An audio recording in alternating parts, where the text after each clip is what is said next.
మరి ఎలా ఉన్నారు? అందరూ బాగానే ఉన్నారా?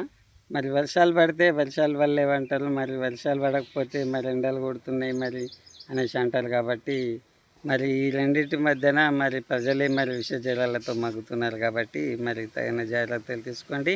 మరి మనకు వీడియోలకు వెళ్ళే ముందు మరి ఒక లైక్ కొట్టండి, షేర్ కొట్టండి, సబ్స్క్రైబ్ చేసుకోండి. మరి లైక్ కొట్టడం ద్వారా మరి ఇతరులకు కూడా మరి మన మెసేజ్ అంతా అనేసి నేను అంటున్నాను కాబట్టి మరి మనం ముఖ్యాంశాలకి వెళ్ళిపోదాం. మనం ముఖ్యంగా ఏంటంటే ఈ రోజులలో డబ్బున్నా కానీ ఎవరికి కూడా అప్పు ఇవ్వద్దు.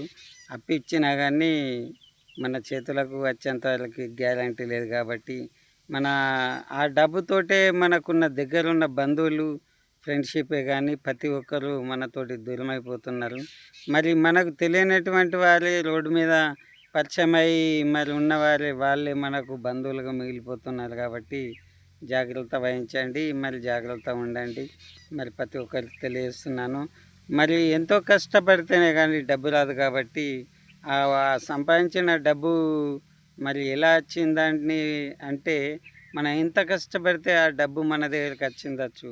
ఆ డబ్బును ఆసరాగా తీసుకొని మాయమాటలు చెప్పి నమ్మించి మన దగ్గర నుంచి డబ్బులు తీసుకుపోయి మరి దూరం అవుతున్నారు. మరి కానీ తిరిగి అడిగేసరికి మరి మరి ఇంకా సమాధానం ఉండదు. రేపిస్తా, మాపిస్తా అనడమే తప్ప ఇంకోటి ఉండదు. కానీ ఖచ్చితంగా మరి నిజమైన వ్యక్తివైతే నీవు కూడా కష్టం గుర్తెరిగిన వాడివైతే మరి అలా అనవు కదా. మరి అందుకోసమనే ఒక డేట్ అనేది ఫిక్స్ చేసుకొని ఆ డేటు లోపల కంటే ముందు ఇస్తే ఇంకో రోజు నాడు కూడా నీకు టైంకు డబ్బు అందుతాయనేసి నేను అంటున్నాను కాబట్టి ప్రతి ఒక్కరు గమనించగలరు.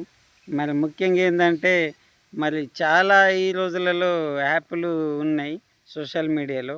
మరి యాప్లను కూడా మీరు డౌన్లోడ్ చేసుకోకండి. అది యాప్లను డౌన్లోడ్ చేసుకున్నట్లయితే మన ఖాతాలు గోవింద కాబట్టి ప్రతి ఒక్కరికి చెప్పడం జరుగుతున్నది. ఎందుకంటే మనల్ని ఇక్కడ మోసం చేసినోడు ఎక్కడనో సైబర్ క్రైమ్ మోసం చేస్తున్నారు.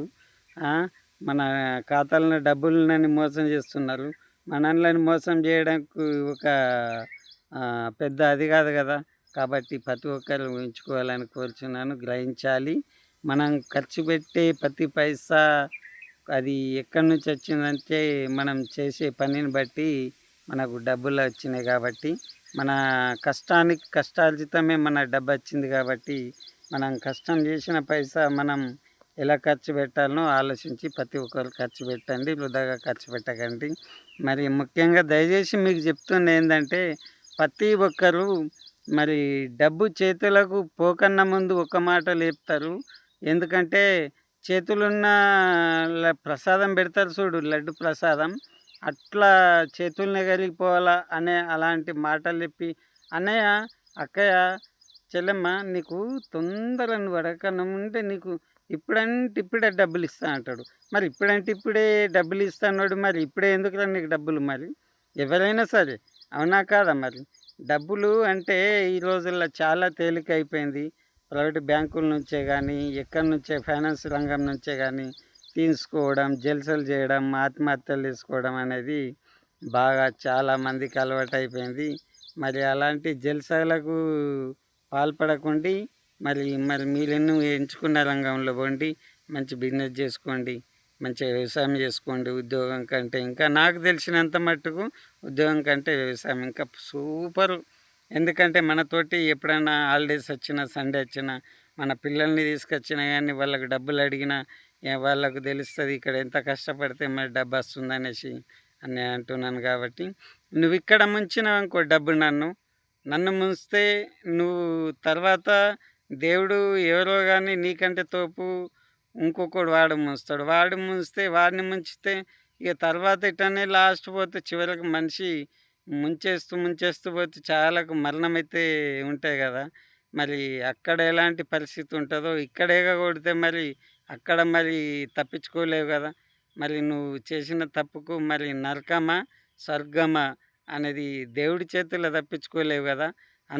అందుకోసమని మరి ఇవి కూడా మీ చేతులకి అప్పచెప్తున్నాను. మరి నిజమా మరి కాదా అని మీరే నిర్ణయించుకొని చెప్పాలనేసి నేను అంటున్నాను. మరి ఉంటాను, మళ్ళీ వీడియోలో మళ్ళీ కలుస్తాను. ఓకే, బాయ్ మరి.